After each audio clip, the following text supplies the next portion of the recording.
Is the old tailor coming back? And is Gabby ready for that? By Friday morning, I had been in a relationship with Gabrielle Delaney for exactly 2 weeks.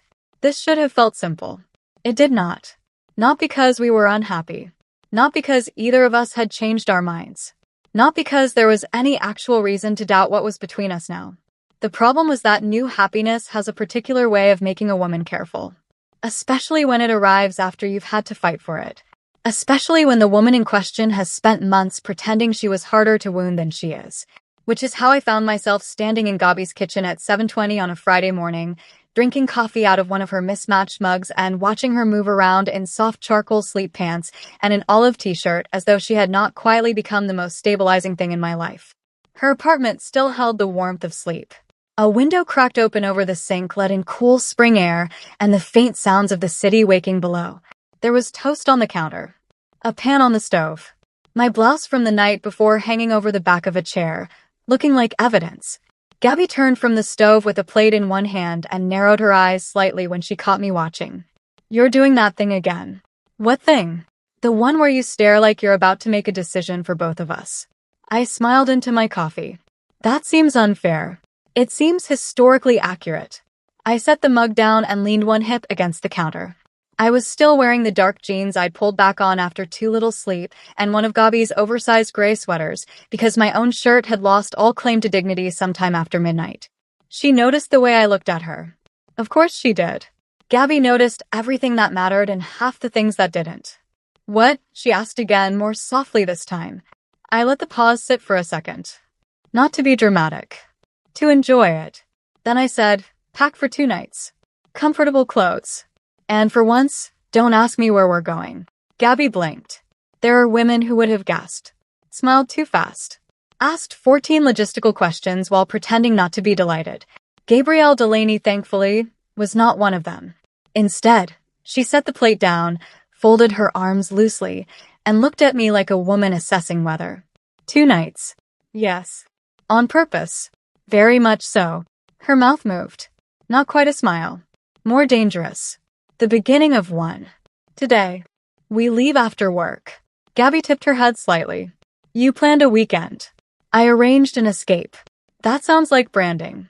It sounds like I'm trying to do something nice for the woman I'm seeing. That landed. I could tell because she looked away for exactly 1 second before looking back at me.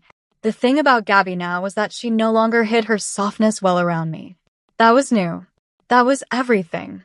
She crossed the kitchen, stopped close enough to touch me, then reached up and tugged lightly at the collar of the sweater I was wearing. "That's mine," she said. "I'm aware. You're very comfortable in it. I'm adaptable." That earned me the full smile at last. "There she is," I murmured. Gabi's fingers stayed curled in the knit at my shoulder. "You're not going to tell me anything?" "No. Not even the state?" "Maybe. Taylor." "Yes. Do I need hiking boots or just your usual level of patience?" I laughed. "Boots. And a jacket." Her eyes softened in that way that still caught me off guard every time.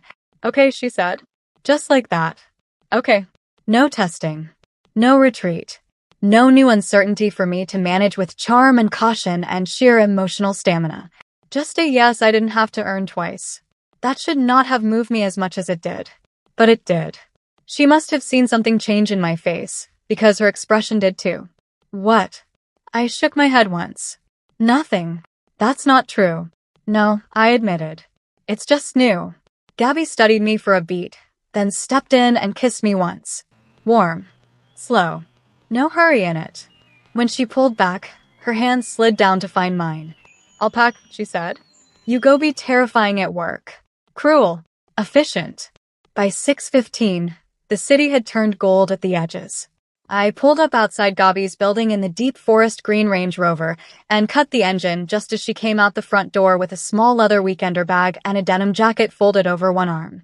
I should pause here and say that one of the great injustices in life is how attractive a woman can become simply by looking ready to leave the city with you. Gabi was in dark jeans, brown boots, a fitted charcoal Henley, and that same denim jacket. Hair loose. Minimal makeup. No performance. Just the woman herself, lit by the last soft hour of Friday like something the week had not earned. She slid into the passenger seat, set the bag in the back, and gave the dashboard a quick look. You're driving yourself. That does happen occasionally. Should I be worried? I'd hope not. Gabi buckled in and looked at me amused. No driver. No black town car. No emergency dinner reservation hidden in your phone. Would that disappoint you? It would tell me you missed the point.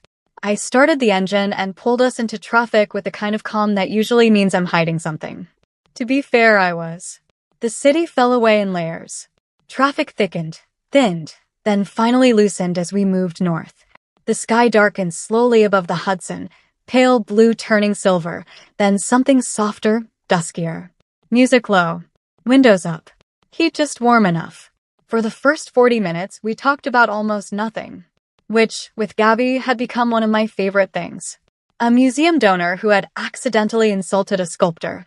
Mara's increasingly visible opinion of my emotional life. The fact that Naomi had texted me at 4:30 that afternoon. If she comes back with a ring, I'm disowning you both. Gabi read the message off my screen when I handed her my phone at a stoplight and laughed so hard she had to press her hand to her mouth. She's unbelievable. She's invested. She's invasive. She considers those the same skill.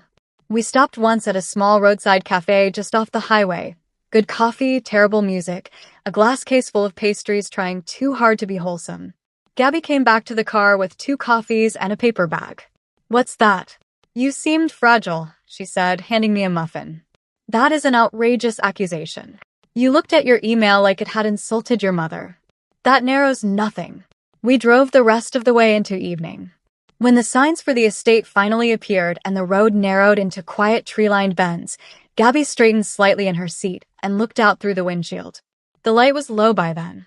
Blue in the sky. Warm gold in the windows ahead. Cedar Lake's estate opened around us in long stretches of still water, dark trees, stone paths, and warm-lit buildings that managed to look expensive without becoming cold about it. That mattered to me more than I had admitted. I pulled up outside our lodge and cut the engine. For 1 second, neither of us moved. Then Gabi looked at me. You did good. 3 words. Total effect. I got out, took both bags before she could argue, and led her up the short stone path toward the cottage.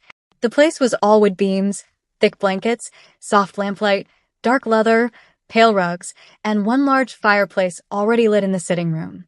Beyond the windows, the lake held the last light like polished metal. Gabi stepped inside and went quiet. Not overwhelmed, just still. She moved farther in, taking it in the way she always takes in spaces that might matter, carefully, intelligently, as if beauty is something worth examining rather than merely consuming. You like it, I said. She turned slowly toward me. Taylor, that tone again. The one she used only when I had hit something more vulnerable than vanity. It's beautiful, she said. Relief can be a very private thing, even when you are fully dressed and holding luggage in a rented cottage. I set the bags down by the stairs. It felt like somewhere you could breathe. Gabi looked at me for 1 long second, then crossed the room and kissed me softly. Not hungry. Not teasing. Thank you in a language I already liked better than English. The first evening stayed exactly where it needed to. We showered, changed into softer clothes, opened a bottle of wine, and sat on the floor near the fireplace because neither of us had the patience to perform adulthood properly. I wore dark jeans and a cream long-sleeve shirt with the sleeves pushed up. Gabi had changed into black lounge pants and a muted plum sweater that made her look warmer somehow, more settled inside herself. The fire worked on her almost immediately. Or maybe it wasn't the fire. Maybe it was the fact that there was nowhere to go. No room to manage. No outside audience. No need for either of us to be impressive on schedule. We talked. Really talked. About stupid things at first. The worst hotel either of us had ever stayed in. The first car I wrecked at 17. The fact that Gabi hates scented candles with the conviction of a morally serious person. Then less stupid things. Her mother's quiet ability to see through people. My father's rare, disarming loyalty. The strange tenderness of learning someone's actual rhythms after the chase is over. At some point, she tucked her legs under herself on the couch. At some point, I stretched out beside her. At some point, my head ended up in her lap without strategy, because the drive had caught up with me and the fire was warm and her hand in my hair felt like the most convincing version of safety I had ever known. You're tired, she murmured. I'm relaxing aggressively. That's not a thing. It is if you're me. She laughed softly and kept her fingers moving against my hair. Slow, thoughtless, perfect. The fire snapped. Wind brushed the windows once. The room glowed. I don't remember closing my eyes. I do remember the last thing I heard before sleep took me. Gabi, very quietly saying, "You really did this for me." And me, already halfway gone, answering the truth. Yes. When I woke, it was still dim. The fire had burned down to embers. A blanket was over both of us. My cheek was against Gabi's shoulder now, her hands still resting low against my arm as if she had decided at some point in the night not to move and had simply stayed that way until morning. I looked up. She was awake. "Good morning," she said softly. "I slept on you. You say that like it was an inconvenience. It was an indignity. You're surprisingly good at being half asleep in my lap." Something to add to the resume. She smiled, then looked toward the windows where dawn had started to silver the lake. "There's a cafe down by the water," she said. "I saw it on the map last night." I lifted a brow. "You looked at the map? I'm not a child. You told me not to ask where we were going, not to stop being intelligent." I sat up slowly, blanket sliding down around my waist. And here I thought this was a pure romantic getaway. Gabi's eyes drifted over my face, warm and just amused enough to be dangerous. It still can be. Breakfast by the lake felt like cheating. The cafe was small, half wood-paneled and half windows, with a dock out back and two old women at the counter who looked like they had been silently evaluating other people's relationships since the Reagan administration. We sat near the glass with coffee and eggs and sourdough toast, and the kind of quiet around us that only happens outside the city. Gabi looked different in daylight by the water. Less guarded than she had been in New York. Still herself. Still intelligent and measured and sometimes almost too perceptive for my comfort. But lighter somehow. More willing to let the moment arrive without immediately checking what it might cost. That mattered. More than I wanted to say aloud. She caught me watching her over the rim of her mug. "You're doing it again." "I'm allowed." "On what authority?" I drove. "That is not how romance works." No. That's logistics." I smiled. "You're very pretty when you're pedantic." Gabi shook her head and looked back out at the water, but the color had already risen faintly into her face. After breakfast, we walked along the lake path in cool morning air, jackets on, hands in our pockets at first. The trail curved close to the shoreline, damp leaves underfoot, the water catching soft gray light between the trees. No one near us. No music. No need to fill anything. For a while we said nothing at all. Then, without warning, Gabi reached for my hand. Not dramatic. Not tentative either. Just simple. Direct. Her fingers sliding into mine as naturally as if they had always belonged there. I looked down. Then at her.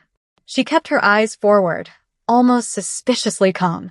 "You can't just do that and expect me to recover quickly," I said. Gabi's mouth curved. "Interesting. I thought that was your department." I tightened my hand around hers. There are moments in a new relationship that feel larger than kissing. That was one of them. Because this wasn't desire alone. It wasn't chemistry or momentum or nighttime softness in a warm room. It was a woman who had once made me work for every inch of certainty, quietly telling me, with no witnesses at all, "I'm here. I'm not going anywhere right now. You can stop bracing." And something in me, some long private part one had kept alert for months, finally unclenched. I did not say any of that. I just kept walking beside her, hand in hand, under bare trees near the water, feeling my entire body start to shift from conquest towards something I trusted much less and wanted much more. Building. We spent the afternoon doing ordinary things so beautiful I could have resented them if I'd been alone. We cooked lunch in the lodge kitchen. Which is to say Gabi cooked lunch, and I attempted to look competent while chopping vegetables in a way she described as alarmingly decorative. "I'm helping. You're arranging ingredients like they need positive reinforcement. I have standards. You have a knife and a superiority complex." That too. She wore faded jeans and a dark green thermal under a denim overshirt, sleeves rolled up. I was in dark denim boots and a cream Henley that had started the day clean and now somehow had flour on one cuff because she had put me in charge of bread and then made the mistake of believing in me. At one point she laughed so hard she had to lean against the counter. "You look happy," I said. Gabi looked down, then back at me. "I am happy." She said it simply. No armor around it. No irony. It nearly leveled me. Later we sat outside by the fire pit with bowls of soup and thick bread and watched smoke drift into the cold blue of late afternoon. Gabi tucked one leg under herself on the Adirondack chair. I stretched mine out and let the quiet happen. This, I realized, was the point where the weekend had stopped being a gift and become a life-sized answer to a question I had not known I was asking. Could she be happy with me when I wasn't dazzling her? By sunset, I knew. Yes. The evening entered slowly. We opened a better bottle of wine. This time there was no plan to leave the lodge again. No reason to. We settled on the couch near the fireplace with our glasses and the comfortable sprawl of people who had already spent half a day together and liked each other more for it. The fire had burned low enough to turn the whole room softer. Not darker exactly. Softer. The kind of light that blurred the edges of things and made it easier to sit too close to someone without having to explain why. We had changed after dinner into the sort of clothes people only wear when they're no longer trying to impress each other and still somehow become more attractive for it. Gabi looked warmer than she ever had in the city. Less guarded. Less arranged. Entirely herself. That, as it turned out, was becoming a problem of its own.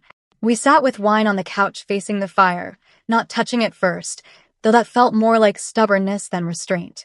Outside, the lake had disappeared into night. Inside, the room held only firelight, glass, the low hum of quiet between two women who had stopped trying to perform ease and finally found the real thing. I looked over at her, meaning only to glance, and didn't stop. Gabi noticed. Of course she did.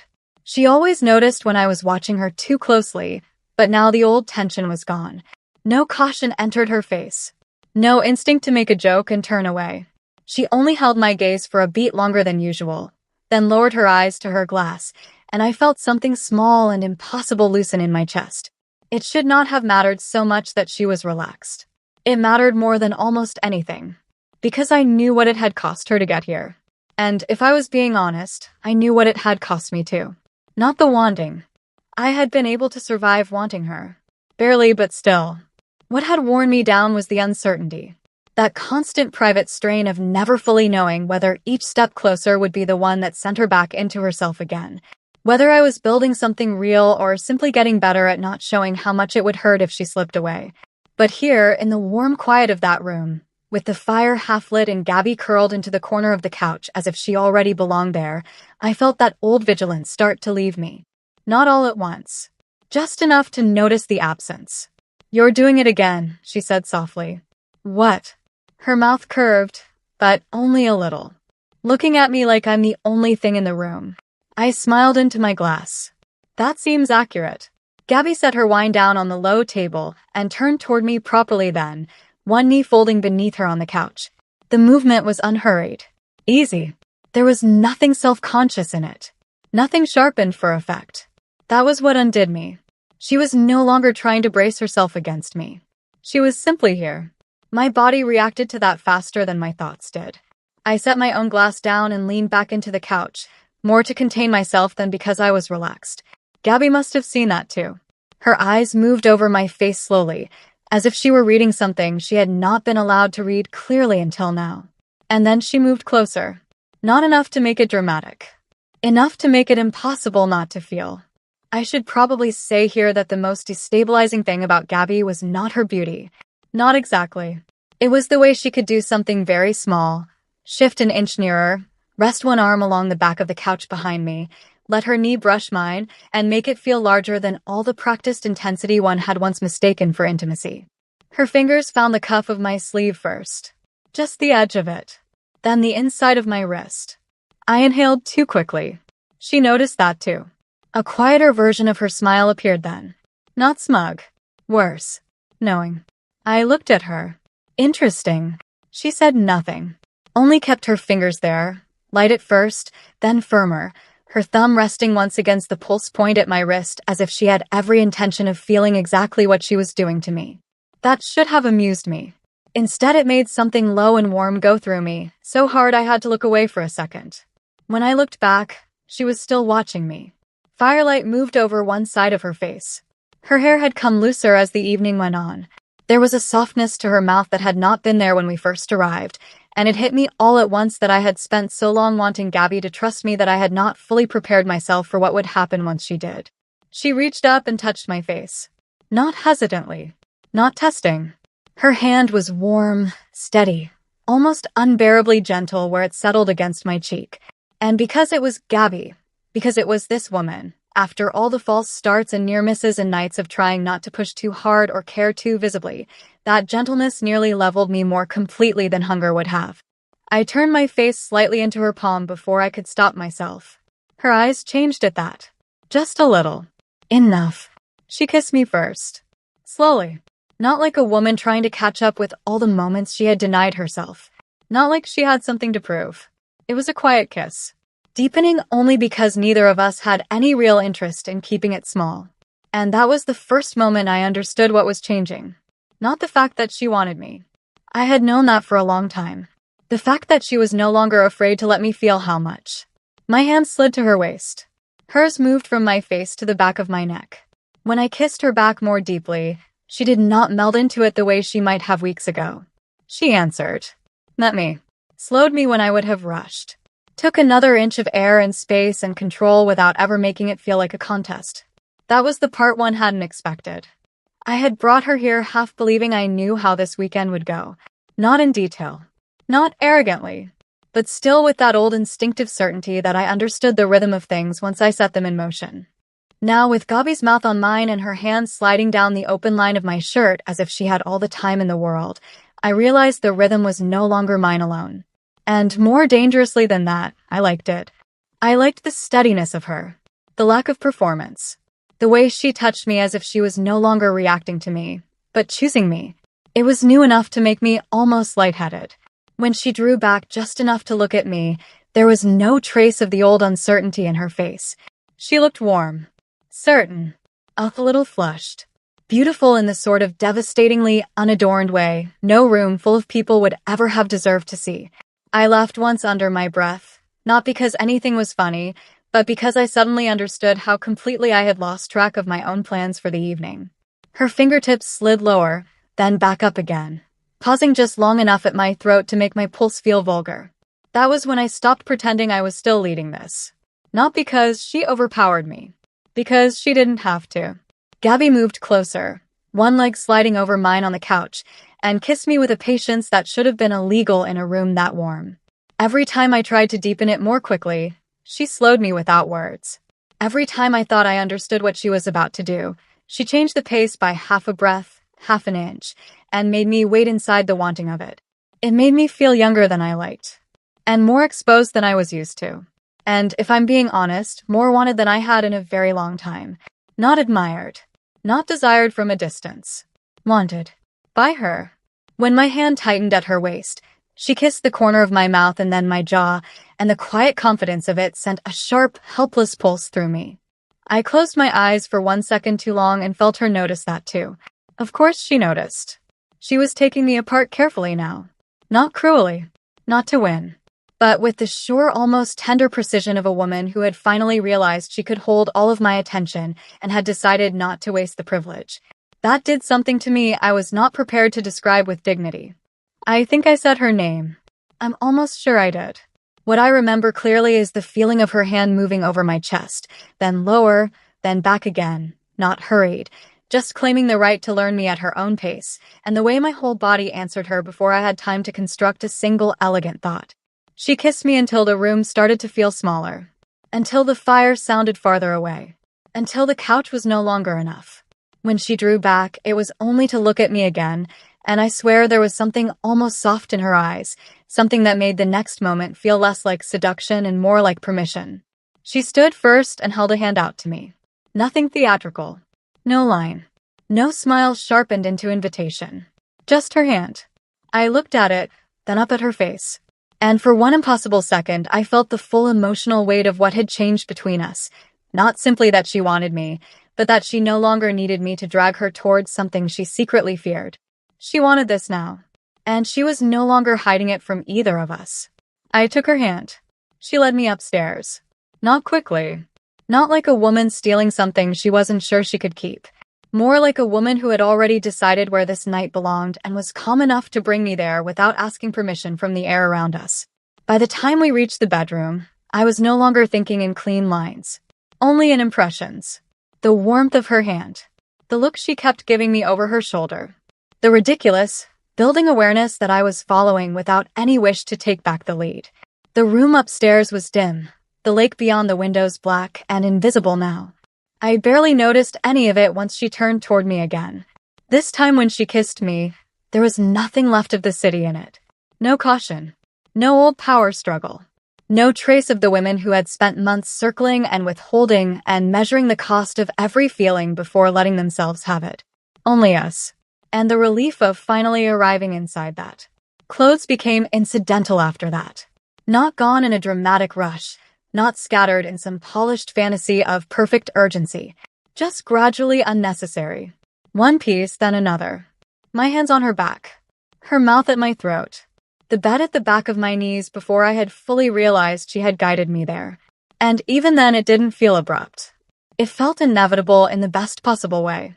She came down with me slowly, still kissing me, and I remember the extraordinary intimacy of that more than anything. The way she never broke the thread of it, the way she made even the movement feel like part of the same long unfolding. No hard cut. No sudden leap from wanting to aftermath. Just one continuous surrender of the distance we had once guarded so fiercely. When she drew back enough for me to see her face, I felt something in me go startlingly still. Because she looked calm. Not detached. Not untouched. Her mouth was flushed. Her breathing uneven. Her hair falling loose across one side of her face. But underneath all of that there was a steadiness in her that made my pulse feel impossibly loud. I reached for her instinctively. She caught my hand, pressed a kiss to the inside of my wrist, and for one vivid second I could do nothing but look at her. No one should have that effect on a woman who has spent this many years learning to stay composed. And yet, the rest of the night unfolded not in neat stages, but in sensation. Her weight shifting over me and beside me. The sound of my own breath changing when she touched me more slowly than I expected.